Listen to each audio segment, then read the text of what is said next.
panggil menyesal. Mengaku mukhbirun an kaunihi fa'ilan az-zamba. Taib sallallahu alaihi Muhammad. Subhanallah sallallahu alaihi Muhammad. Orang yang banyak bertaubat ialah sebaik-baik orang. Wa khair tawabin. Taib, sebaik-baik. Kullu bani Adam khata'. Setiap anak Adam itu bersalah. Wa khairul khata'in at-tawabun. Sebaik-baik orang yang bertaubat ialah sebaik-baik orang yang bersalah ialah orang-orang yang bertaubat. Tuan-tuan, kalau kita tahu orang tu banyak bertaubat, masalah Sayyidina Muhammad, tuan-tuan, kasihlah pada orang yang banyak bertaubat. Ya Allah masalah Sayyidina Muhammad. Sebab Nabi sebut, inna man ahabba ahlul khair nala min barakatihim. Sesiapa yang mencintai masalah Sayyidina Muhammad, ahlul khair, orang yang suka buat baik, orang itu akan mendapat keberkatan orang baik. Contoh anak-anak kita ni, subhanallah, masalah Sayyidina Muhammad. Susah bila kita susah hati, berasa serabut, tuan-tuan. Bila tengok muka anak-anak orang-orang yang mengaji, kita rasa macam masalah kita tu macam hilang. Itu dia panggil berkat. Bila kita main mengaji, di rumah tu banyak masalah. Tadi je baru kena tembak dengan bini dia, serabut, kena ceramah dengan bini. Main mengaji, hilang sat. Tu dia panggil yang disebutkan kita mendapat keberkatan daripada al-khair. Sallallahu alaihi Muhammad. Itu subhanallah, batu kata ulama, kita ni tengok. Hak kita tanam ni apa? Kalau tanam baik, yang kita dapat hasilkan ialah kebaikan. Kalau kita tanam yang buruk, yang kita dapat hasilkan ialah penyesalan. Maka sebab itu kata ulama, man zar'a khairan hasada sururan wa man zar'a syarran hasada nadamatan. Siapa tanam benda baik, dia akan mendapat keseronokan. Siapa yang menanam kejahatan, dia akan mendapat penyesalan. Jadi subhanallah, masalah Sayyidina Muhammad. Jadi kalau macam tu, jadilah orang yang banyak bertaubat kepada Allah Subhanahu wa taala. Tak apa, ni kita. Kita ni makam taubat ni nak kena angkat. Nak kena angkat makam taubat masalah Sayyidina Muhammad sampai ke peringkat lebih tinggi. Iaitu kalau kita berdosa, taib. Bila kita perbezaan maksiat. Kita ni orang awam buat maksiat. Para aulia pun, orang yang jadi kekasih Tuhan pun sama juga. Jatuh juga pada perkara yang dikatakan perkara yang tidak baik. Taib. Tuan-tuan, tapi ada beza. Bezanya macam mana? Bezanya, kalau orang tu dia aulia, masalah Sayyidina Muhammad, maksiat yang mereka lakukan itu tidak mereka niatkan. Kita, dosa yang nak buat tu memang kita niat nak buat. Mereka tak bercadang untuk buat, tapi terjatuh. Itu perbezaan maksud wali dengan maksud kita. Baik. Kalau terjatuh, masalah Sayyidina Muhammad macam mana kalau terjatuh? Terjatuh pada benda maksiat. Mereka tidak gembira. Tidak gembira. Kalau orang biasa, masalah Sayyidina Muhammad jatuh pada benda maksiat, tuan-tuan, dia seronok terhadap hak dia buat. Seronok tu macam mana? Lazat waktu dia ingat. Itu maknanya beza maksiat wali dengan maksiat kita orang biasa. Taubat masalah Sayyidina Muhammad bila mana satu orang tu buat dosa, dia menyesal itu maknanya bila ingat balik tak seronok. Kalau ingat balik dalam keadaan lazat, tu bukan taubat. Wal'aidzubillah. Taib.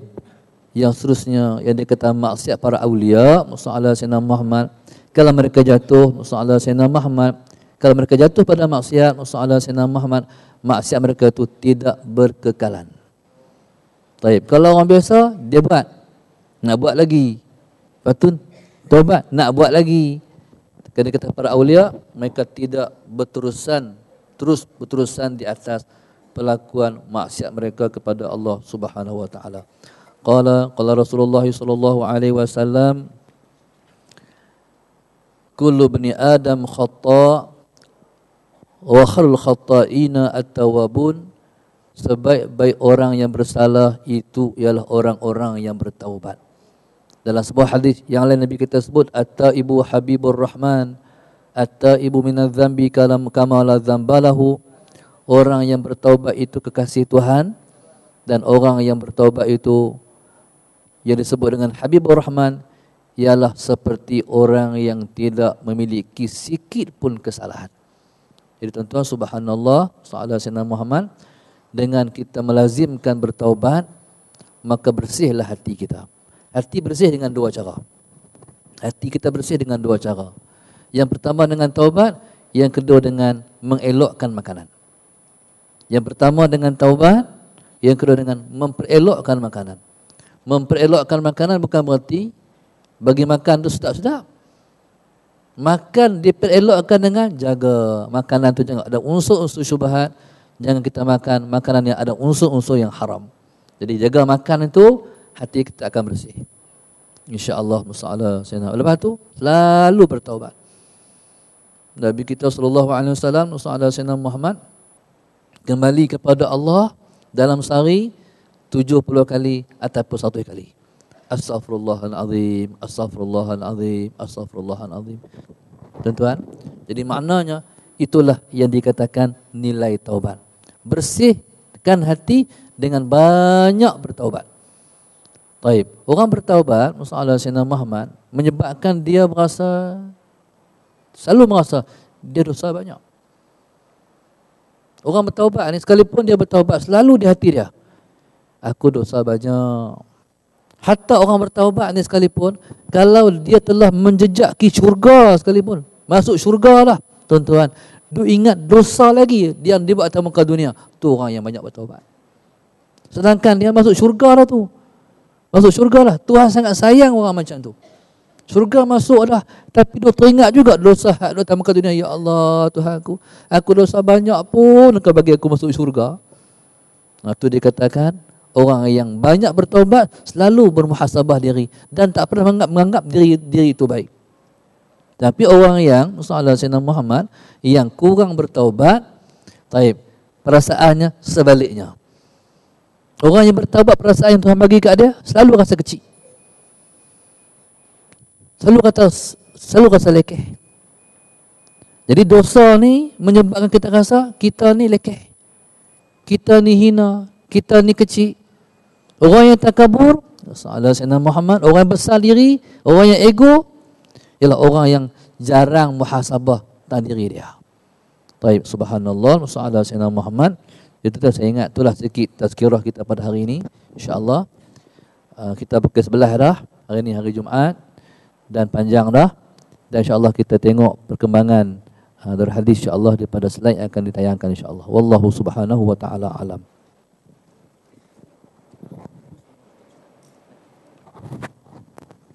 Minta ustaz-ustaz, para guru dari hadis minta naik ke atas tuntas insyaAllah.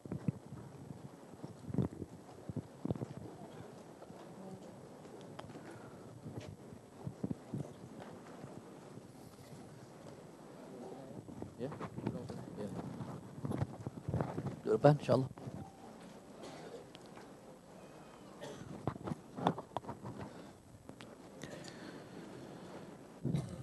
Jadi tuan-tuan subhanallah, jadi pada hari ini kita berada di majlis pengajian paksi.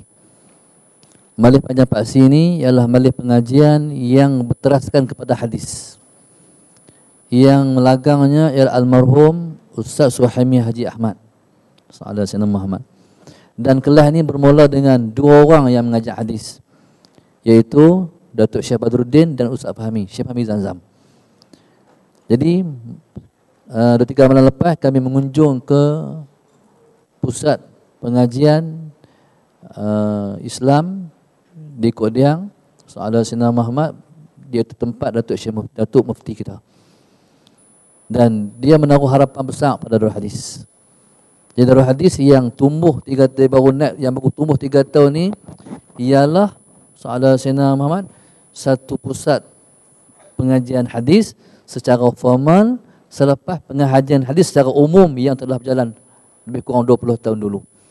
Jadi Darul Hadis ni ialah milik semua orang mengaji di Paksi. Darul Hadis ni ialah milik Paksi. Semua yang mengaji di Paksi ni, kita mengaji secara umum, dia mengaji secara khusus. Kita mengaji ada kitab dan kita baca, saya baca. Depa mengaji, depa hafal. Insya-Allah. Mungkin kalau tuan-tuan umur panjang esok, kalau siapa-siapa umur panjang, tempat saya duduk ni tuan-tuan, depa duduk pula insya-Allah. Mudah-mudahan. Kalau umur panjang, amin insya-Allah, mudah-mudahan Tuhan kabul insya-Allah, mudah-mudahan. Dan pada hari ini Tuhan sempurnakan. Kita baru nak melangkah.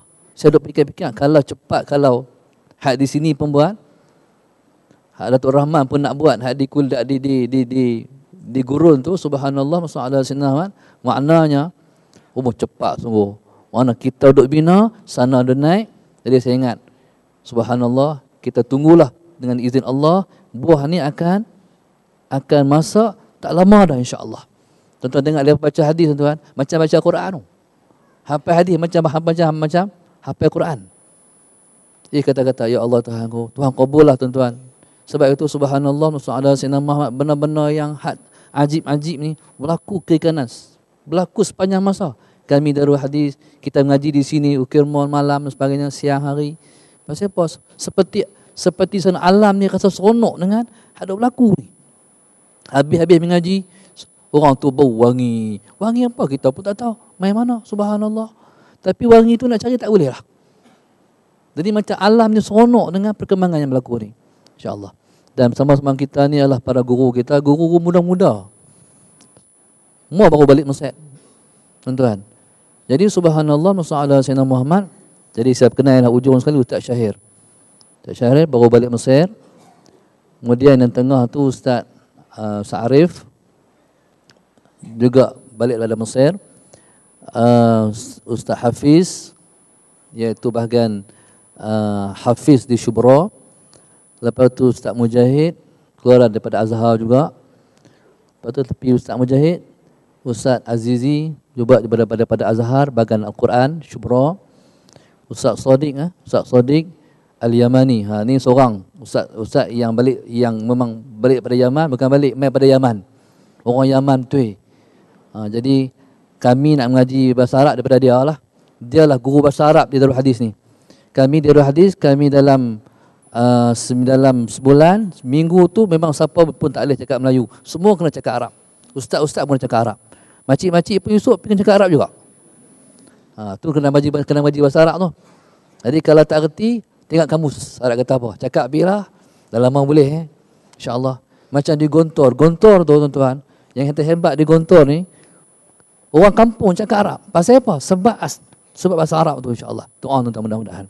Kemudian Ustaz Muzakir, yang mengajar anak kita bahagian rendah, iaitu Iqra. Kemudian Ustaz Muti sebagai warden di Darul Hadis yang jaga bahagian tarbiyah. Kemudian Ustaz Izzuddin Quran, juga keluaran Azhar. Kemudian Ustaz Ridwan juga bahagian Quran, yang pegang bahagian idadi di Darul Hadis. Datuk Rahman Merah belum lagi ya. Lupa tengok lepas ni. Ni anak-anak banat. Ni ada dua, di sini ada dua kelas. Yang pertama tahfiz sepenuh masa, persediaan untuk ke Darul Hadis. Yang keduanya adalah integrasi. Integrasi ini kita mulakan dengan banat, ada 12 orang. 12 orang, iaitu lepas mengaji di Mata Mahmud, lepas dipaduk di asrama Darul Hadis. Lepas ni lain sikit. Jadi walaupun mengaji Mata Mahmud, esok lepas keluar apa Quran. Dan depa inilah anak-anak kita. Dan hak banin ada 2 orang Mata Mahmud integrasi. Yang banat ada 12 orang.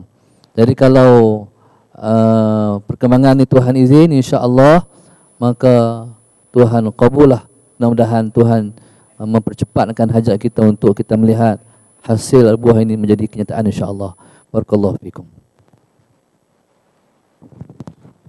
Terima kasih kepada Tuan Nasri.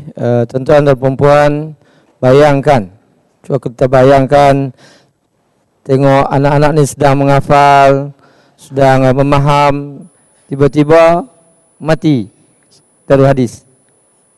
Karena apa? Karena tak cukup peruntukan ataupun